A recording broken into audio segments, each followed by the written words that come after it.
he dicho y lo sostengo que el próximo gobierno tiene que ser un gobierno que cierre las heridas y acerque las posiciones. Y he trabajado mucho tiempo en la construcción de consensos.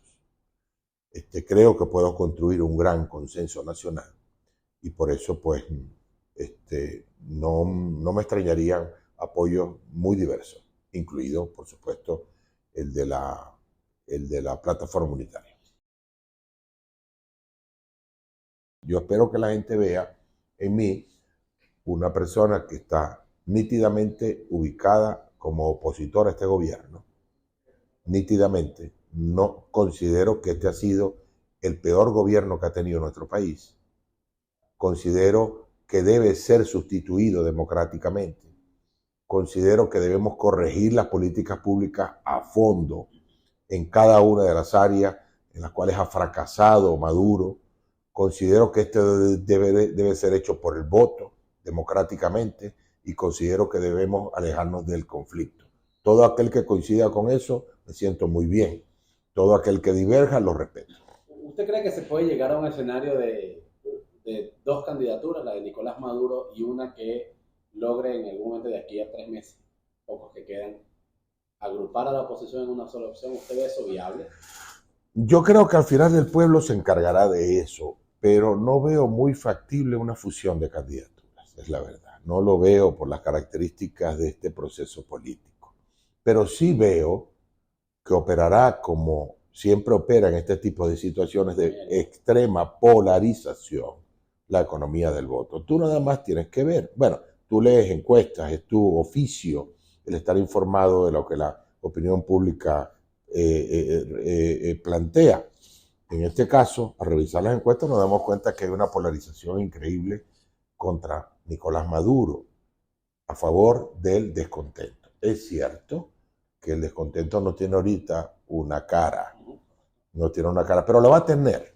El candidato que en mejor condición esté para enfrentar a Maduro en la recta final, ese va a recibir el apoyo del pueblo. Yo no tengo ninguna duda de que el pueblo se va a imponer en esta oportunidad. Por eso he insistido y vuelvo a insistir en la participación. Perfilando esa idea, te das cuenta que hay un deslave y Maduro va a sacar incluso menos votos de lo que cree. Y tiene que pasar a oposición y valga la oportunidad para decir que va a poder hacer oposición en Venezuela. En mi presidencia, espero que en mi presidencia, le vamos a dar todas las garantías políticas a la oposición para que exista, porque abandonamos la venganza, abandonamos el cobro de factura. Nosotros pensamos en el país. Si mantenemos el conflicto, esto no va a funcionar. En este caso, tendrán todas las garantías del caso, garantías políticas de convivencia en el país para poder ejercer una oposición constitucional. Dar garantías políticas para que, como usted le acaba de decir, Maduro va a poder hacer oposición en un gobierno encabezado por usted. Sí, pero basta con garantías políticas porque estamos hablando de un presidente señalado de haber cometido crímenes de lesa humanidad, de que en este país hubo varios años donde hubo fuerza pública actuando contra civiles, donde denuncias de tortura, malos tratos, etcétera, un montón de presos políticos y demás. ¿Cómo lidiar con eso? Y la noción de, bueno, garantías políticas para que todo el mundo haga oposición, en un país donde se habla de justicia transicional o de cómo atender lo que pasó, lo que hemos vivido. Sí. Yo allí le pido inspiración a Dios y me sitúo en un paralelismo, por supuesto, no estando yo a la altura de ese gran hombre que fue Nelson Mandela. El pueblo de Sudáfrica estaba sometido a una situación de polarización interna terrible, y sin embargo salieron al frente en una transición absolutamente pacífica, luego de mucho sufrimiento.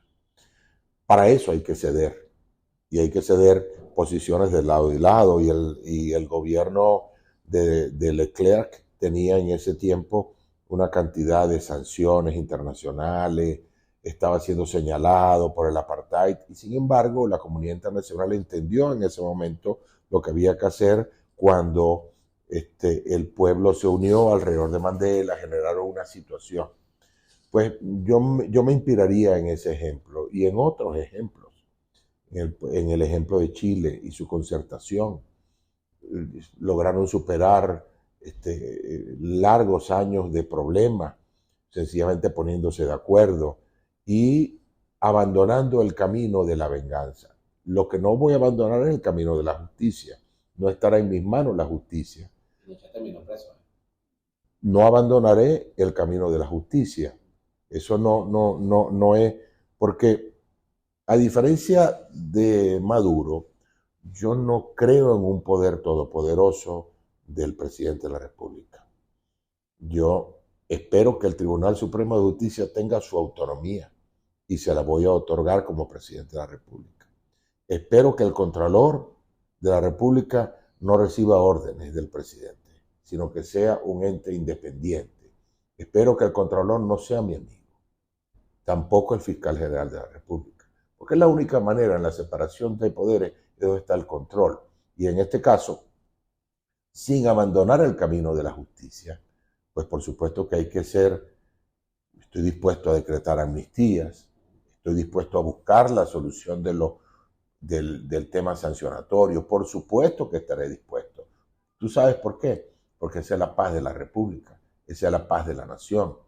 Y la única forma que haya paz es precisamente que haya justicia, pero que también haya tolerancia entre nosotros. Será una etapa muy interesante y estoy segurísimo que ambos bandos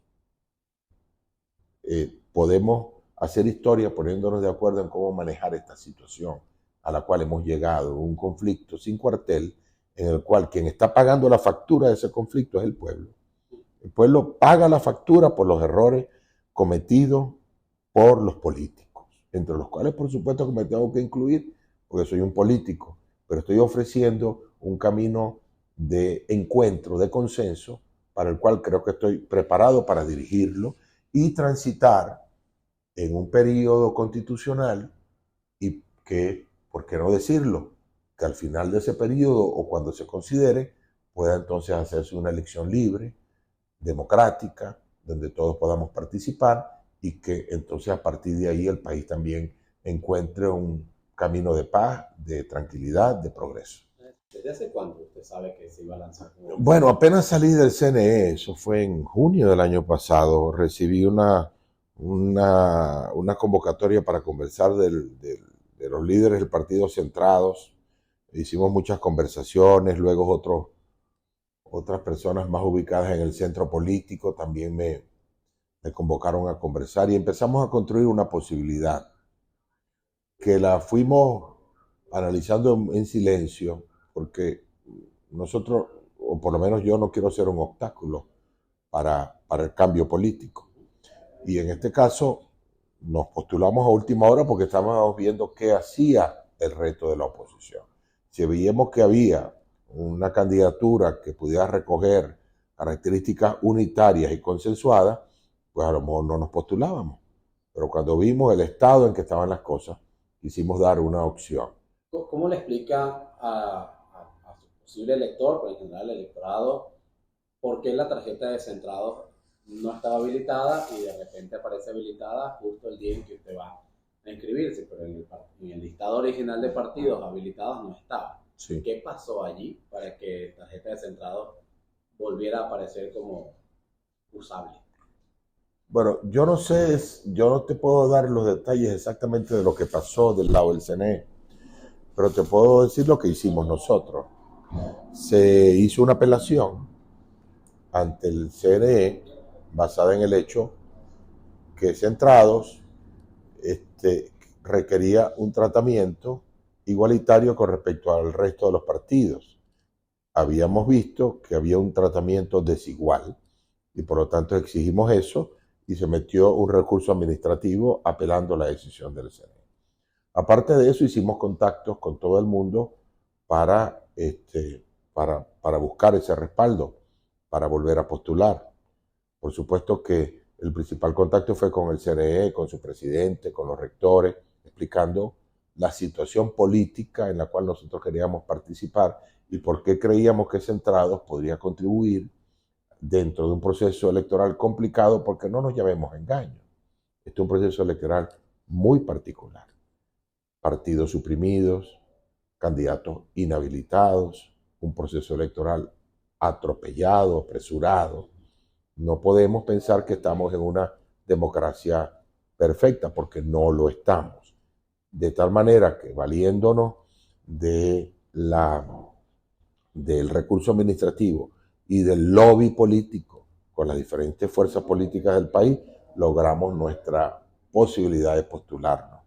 Así como todos los que están postulados, pues tuvieron que hacer su lobby político para lograrlo. Nosotros lo hicimos. Nos sentimos tranquilos con nuestra conciencia, por supuesto. Estamos más que relajados, dando un mensaje. Nuestro único acuerdo es con nuestra conciencia, con la Constitución y con el pueblo del país. Nosotros no tenemos acuerdos. Los acuerdos que vamos a tener los vamos a construir de cara al país durante la campaña. ¿Y por qué no se presentó a la primaria? Porque era rector del CNE, estaba apenas saliendo. No estaba yo preparado para entrar a esa contienda.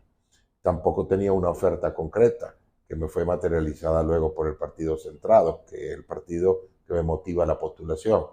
De tal forma que si hubiera estado libre para militar en algún partido durante el tiempo que ocupé en el CNE, pues por supuesto que lo hubiera pensado en participar. Claro que sí. Creo en la democracia radical. Antes de que lo renunciaran del CNE. Sí, antes de que se dieran los cambios en el CNE. ¿Usted teme que haya sectores o liderazgos de la oposición que llamen a la abstención el 28 de julio? Yo espero que no exista ninguno. ¿Pero teme que exista? No temo. Yo estoy absolutamente seguro que el tema de la abstención es un clavo pasado para nosotros. Aprendimos, gracias a Dios. ¿Usted cree que el CNE puso un filtro para que no se inscribiera Corina Lloris? ¿No pudiera ser postulada como acordó la plataforma? Estoy en desacuerdo con que su postulación no se haya podido materializar. Desconozco los detalles internos del CNE, pero si yo hubiera estado adentro del CNE, hubiera peleado por su inscripción. ¿Cómo califica usted este proceso electoral? Es un proceso electoral que realizado dentro de un sistema no democrático. Y puede ser paradójico, ¿no? Porque estamos apelando a la democracia en un sistema no democrático. Pero es la única vía. Es la única vía. Es resolver el conflicto que tenemos de un gobierno que perdió al pueblo, que perdió su mayoría y que se enfrenta ahora a el repudio de ese pueblo y que se pretende mantener violando las reglas del juego democrático. Como usted fue vicepresidente del CNE, estuve metido ahí en la candela, ya me ha dado algunas pistas, pero ¿cómo usted lee la manera en que se está conduciendo este proceso electoral? Primero que todo, debo decirte que tengo confianza en el CNE. Confianza en que puede dirigir un proceso complejo, polarizado, donde no solo el CNE es un actor, porque el Estado interviene la Contraloría, interviene el Tribunal Supremo de Justicia, y eso es un peso en contra de nuestro sistema democrático. En tiempos de elecciones solo debería intervenir el CNE y más nadie, porque entonces el CNE pierde control del proceso. Lo reclamé como rector y lo reclamo hoy como candidato, que el CNE dirija sin inmiscusión del resto del Estado, lo cual significa que no debería surgir ninguna sentencia del Tribunal Supremo de Justicia en medio de un proceso electoral, que no debería surgir ningún documento de la Contraloría en contra de un candidato en medio de un proceso electoral cuando el candidato fue admitido. Es decir, yo reclamo que la transparencia sea para todo el Estado, no solo para el CNE. Primero eso. Tengo confianza plena en el conteo de los votos del CNE. He estado allí, conozco ese sistema como la palma de mi mano. Aparte, soy ingeniero con maestría en telecomunicaciones y sistemas de información. Créeme que sé de lo que hablo. Ese sistema es muy bueno. Yo llamo al pueblo a que le tenga confianza y vaya a votar absolutamente. Yo habría hecho algunas cosas diferentes. Yo hubiera abierto más la participación, hubiera permitido que más partidos pudieran postular sus candidatos si así lo quisieran. Hubiera suprimido la judicialización de muchos partidos. Creo que eso le da tranquilidad a la clase política y al país. Hubiera abierto más puntos en el registro electoral, tanto dentro como fuera del país, para que los millones de venezolanos que tienen sus datos desactualizados pudieran actualizarlos. Eso creo que hubiera generado tranquilidad para el país también. Y por supuesto, yo creo que el CNE de aquí al final tiene que jugar con una transparencia máxima en cuanto a las auditorías del sistema, en cuanto a la auditoría del propio registro final cuando ya se culmine.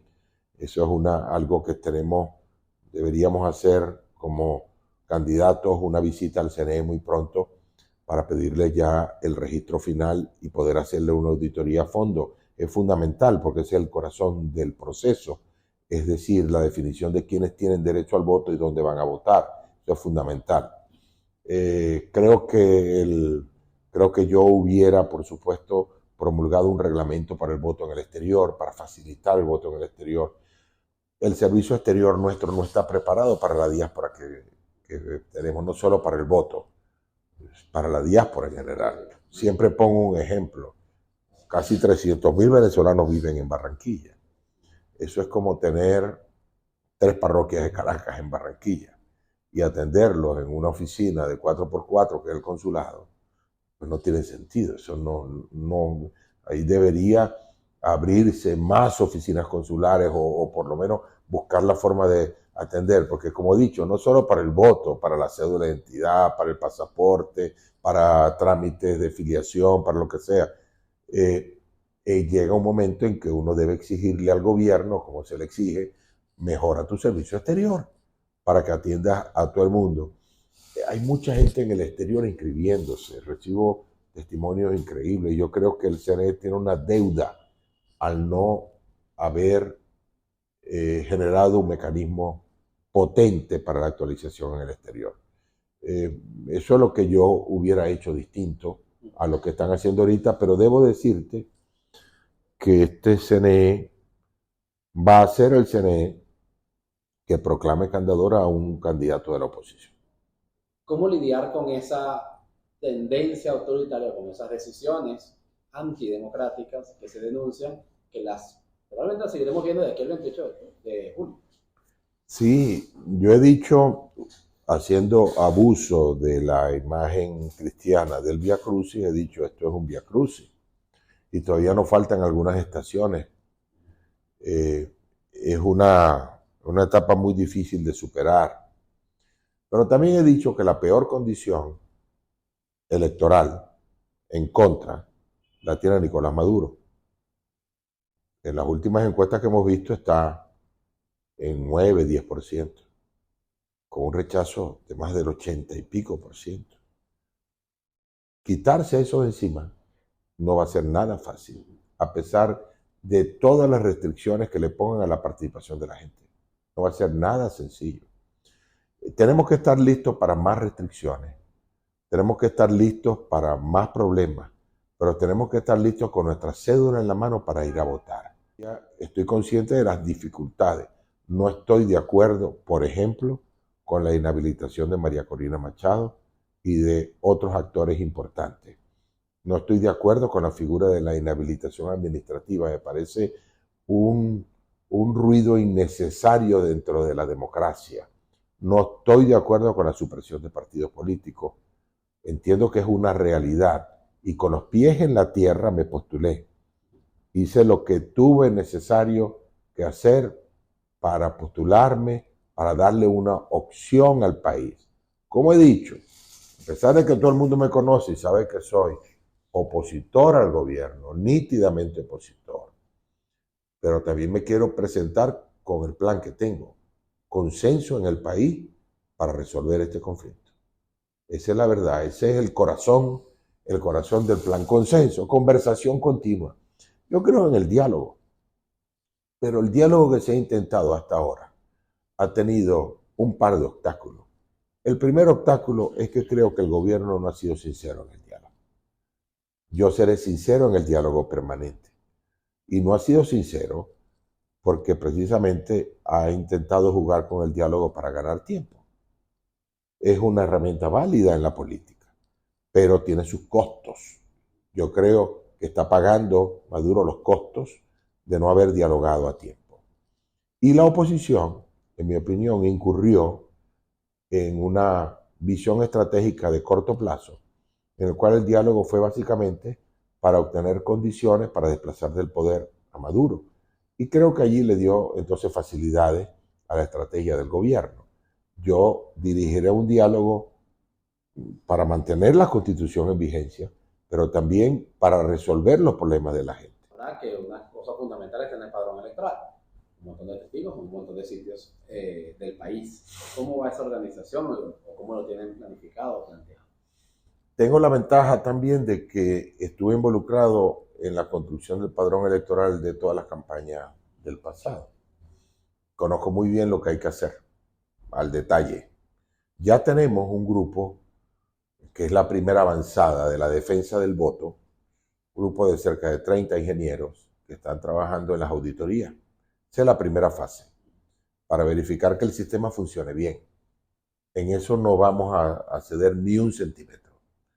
Vamos a estar evaluando cada línea de software, cada línea de hardware, cada equipo, al detalle.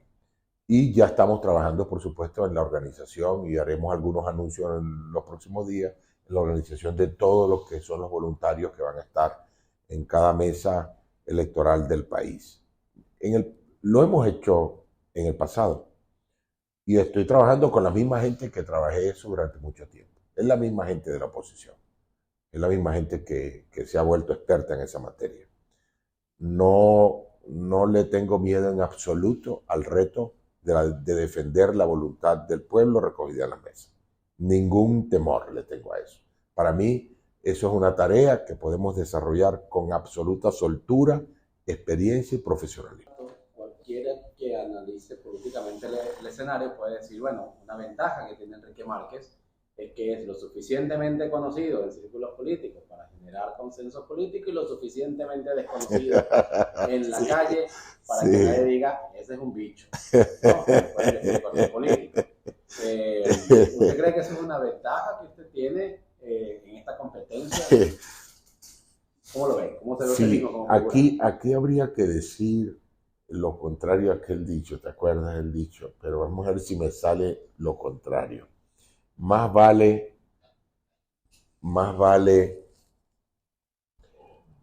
no, en este caso no. Más vale bueno desconocido que malo conocido. No sé cómo decirlo, pero es exactamente lo que tú estás diciendo. En este caso, sí creo que el desconocimiento es una ventaja en un país donde los políticos nos hemos dado la tarea de destruirnos unos con otros. ¿Entiendes? Hay un proceso de canibalización entre nosotros que no debería ser. Yo por lo menos jamás he utilizado epítetos ni adjetivos para referirme ni a mis aliados ni a mis adversarios. Nunca. Y nunca lo haré. Esa animalización de la política no es conmigo. De tal forma que sí, considero que el ser desconocido es una oportunidad para que la gente me conozca como soy. Voy por el país con la verdad en la mano. Espero que la gente pueda ganarme la confianza. Aquí la clave es la confianza.